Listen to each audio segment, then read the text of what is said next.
The Hunt. Finally got to see it. I say finally, I should have watched it the other day instead of watching Bloodshot, but here we are. Yeah, The Hunt. Starring Glow's Betty Gilpin and Hilary Swank and a few other faces that you'll probably recognise. No one majorly kind of famous or anything like that. A couple of character actors and stuff. Kind of interesting because it's another Universal film / Blumhouse production. And a couple of weeks ago we had The Invisible Man, which is a Universal / Blumhouse production. And I've got to say, they're really enjoyable flicks at the moment. They're cranking out some really kind of enjoyable, interesting films at the moment. So the premise of The Hunt is, it's kind of a cross between Cabin in the Woods and Hard Target and Battle Royale. And I don't mean Battle Royale in the sense of Call of Duty Warzone, Fortnite, PUBG. I mean the Japanese Battle Royale. Let's make it a bit more, because I know a lot of people probably haven't seen that, considering it's an older film now, but kind of Maze Runner / Hunger Games. So you've got a bunch of people who kind of wake up in a field and are being hunted. And the twist with this is, you could say it's similar to Predators. The twist is with this is there's a bit of social commentary going on. It's the elites, the liberal elites in this film, versus kind of, everyday rednecks who the elites feel have kind of wronged them in some way, or they've said something that they shouldn't do. So these people are kind of marked for being hunted. So yeah, we have it's kind of weird. Something that struck me about this is I saw the trailer for this, I hadn't seen any marketing push for this up until 2 weeks ago, and then I saw the trailer for it and I was like, oh, this is quite interesting. And in the trailer it reveals that Hilary Swank, who is probably the biggest name in this film, is one of the upper class elites who are doing the hunting. But this film goes to great lengths to kind of keep her in the shadows. There's scenes where, there's lots of voiceover, like her voice over a radio for a kickoff. And then when she is in scenes,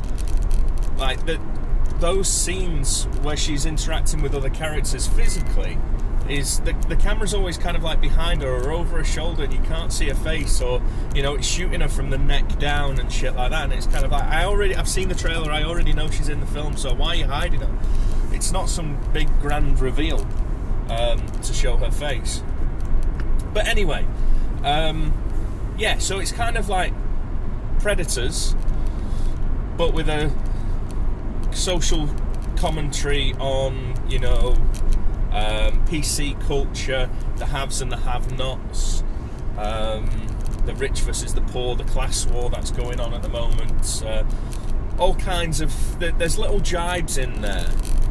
And I know there was some kind of controversy with this film. It was supposed to come out last year, but it was pushed off because there was some kind of controversy. I believe Trump tweeted something out about this film, and they decided to shelve it for a little bit until the kind of bad mouthing simmered off a bit. I can't for the life of me see what the problem is with this film, and I know I'm one of the, as they're called in the film, the ordinary people, or the redneck hicks, as they're kind of portrayed in this film, the deplorables. That's what this film calls them. I honestly don't see what the fuss is about, because for me this is kind of, it's got the same tone as Cabin in the Woods, just to a lesser degree. It's not quite as on the nose. Well, some points that it's trying to make, especially when it comes to the social commentary, is very much on the nose. It's, you know, it's paint by numbers, so even the people in the cheap seats can actually get what the film's trying to say. But I don't feel that the film was overly political. This was a gory kind of battle royale / hard target kind of film with a kick-ass female lead. I mean, Betty Gilpin in this film, if you know her from Glow, and she's done some other kind of like TV bits and a few smaller parts in films here and there, this is the first film to my knowledge where she's actually been like the lead in there, and she's cast as this, like, the minute you see her, she's kind of dropped into the field with all of the other deplorables, and they're all gagged. They all have like a bit between their teeth, and they can't talk to each other properly because, you know, they're gagged. And while all of the other people that have been captured along with her are all kind of losing the shit and wondering what the fuck is going on, she's just calmly taking off her name tag, getting the needle off the back of the name tag, and creating a compass with a leaf. And you know, she does the whole kind of rubs the needle to get a static charge in her hair, puts it on a leaf, and puts the leaf into a little stream that she stood by, so she can find where north is. So immediately from that 30 seconds of show don't tell, you know that she is a hell of a lot more resourceful, calm, cool and collected than the other dozen people that she's in this shit with. And yeah, her character's, she's really fucking good in this. But once the film starts opening up and starts getting to kind of like the action and the violence and stuff like that, she's almost like John Wick in a way. Like, she's fucking awesome. She really is like that good. At least I feel she's that good. Doesn't help that doesn't hurt that she's very easy on the eyes. And I was actually quite surprised to learn that she's only 33. I thought she's got this air about her where she comes across a lot more mature than what her age belies. Yeah, I was kind of shocked that she's only like 33. I thought she was probably, you know, closer to 40, but hey ho, there goes my MILF fantasies. Anyway, yeah, she's just a real fucking badass in this. And there's kind of hints that, I don't know, she plays the character in a real aloof kind of way.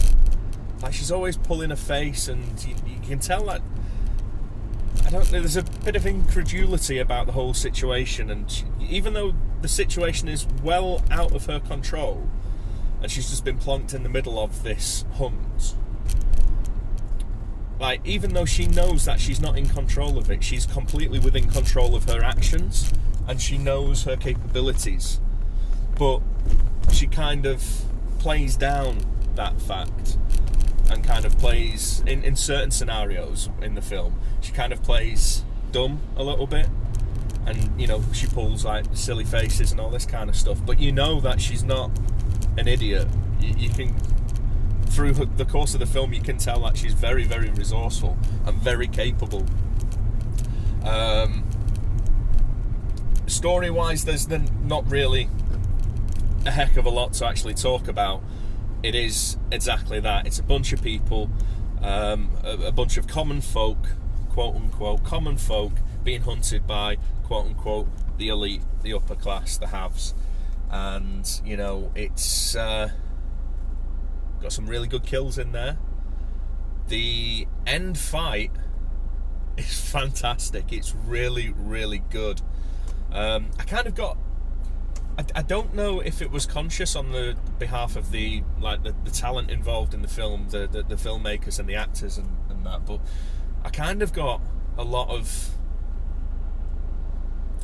like feelings from other films. There's a shot where Betty Gilpin's character comes out of this gas station, and she's got a shotgun in hand, and she's walking over towards this truck, and the camera pan kind of like comes around the side of her, and I swear to God, I don't know if this was like something that she did on purpose or if it was just my mind kind of like going to that, but the way she scans around, she turns her head and she's looking around, like surveilling the rest of the road and the tree line to make sure that no one's, you know, following her or anything like that.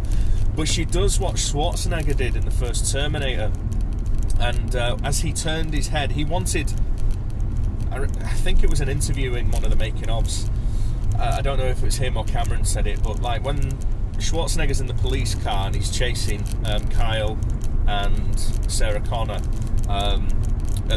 towards the start of the film, and he's turning his head, but he's like, the speed at which he turns his head and the speed in which he glances his eyes from side to side are at different speeds, and he wanted to kind of portray like a surveillance camera, a CCTV camera, like doing a sweep from left to right. So he was kind of like, you know, doing that whole thing with his eyes. And I swear to God, it felt like she was maybe tipping the cap to the Terminator, because I was like, this bitch is fucking badass for a kickoff, and she feels like she's a Terminator.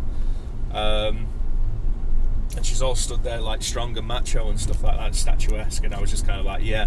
And then like when we get to the end fight, it felt very much like the confrontation between the two opposing characters. It felt like when the bride, Beatrix Kiddo, meets Bill at the end of Kill Bill 2 and across the kitchen as he's making sandwiches for the daughter. It had that vibe where they're talking at each other, and you know there's a conversation happening, but I got real Kill Bill vibes from that. I don't know again if that was kind of conscious or not, or if it's just me. And you know, I don't want to say the film's ripping off scenes from other movies, because it's not. It's, you know, I love this film. I had a great time with it. It was funny. I enjoyed the action sequences. I definitely enjoyed the gore. It's great to see 15 certificate films that are coming out that are actually utilising the certificates in the right way. And by that I mean having practical effects, squibs, heads getting blown up, and you know, not CGI blood, which can easily be taken out if they want to downgrade the certificate to like a PG-13 or a 12A here in the UK. Actual physical effects that are gory, chunky, meaty fucking blood and guts, and you know, all kinds of stuff, eyeballs getting ripped out of the sockets, attached to pens and all that kind of stuff. It's just really, and we need more of these films. We need more of these kind of films that are for adults and have that sense of kind of like throwback, blood, guts and fun. You know, that's what's kind of missing. I think that whole kind of market in films that we used to get on VHS back in the 80s and the early 90s, where, you know, the very low budget, well, I say very low budget films, which are kind of made to titillate and entertain. This is certainly one of them, and it does have a little bit of a political commentary thrown in there as well. It's not overhanded. You don't feel like you're being pandered to, and you don't feel like you're being condescended to, which is even more important. I just thought it was a really, really fucking good time. You know, it's not pretending to be anything other than what it is. You know what I mean? It's there to entertain first and foremost, and it definitely did that. I thought it was funnier than most comedies that have been out this year. I know we were only a few months into it, but just really, really good time with this. So I can't recommend it enough. The Hunt. I've seen it's got some sniffy reviews, kind of like, you know, fair to middling reviews, but I had a really, really good time with it.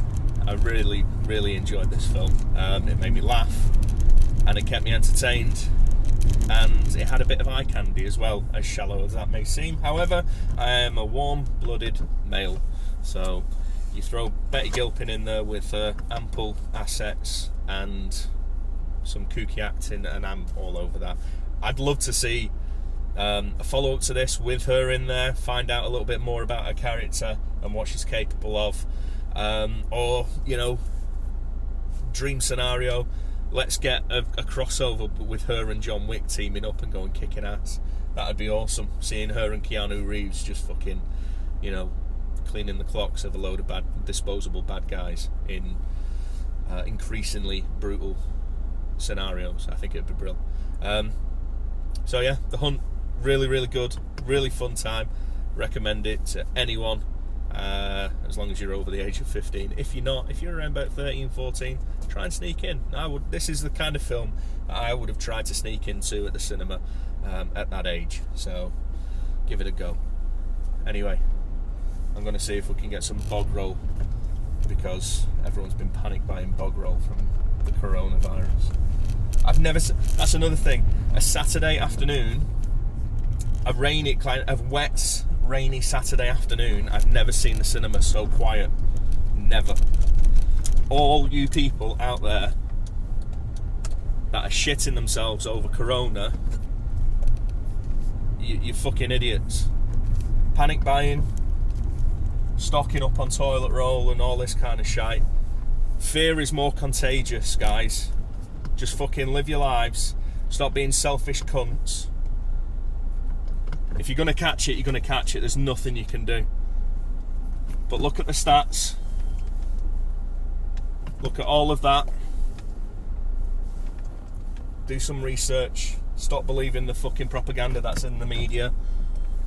Stop listening to people fucking overreact on social media. Just live your lives as if it's a normal day, because it is. Don't make any changes.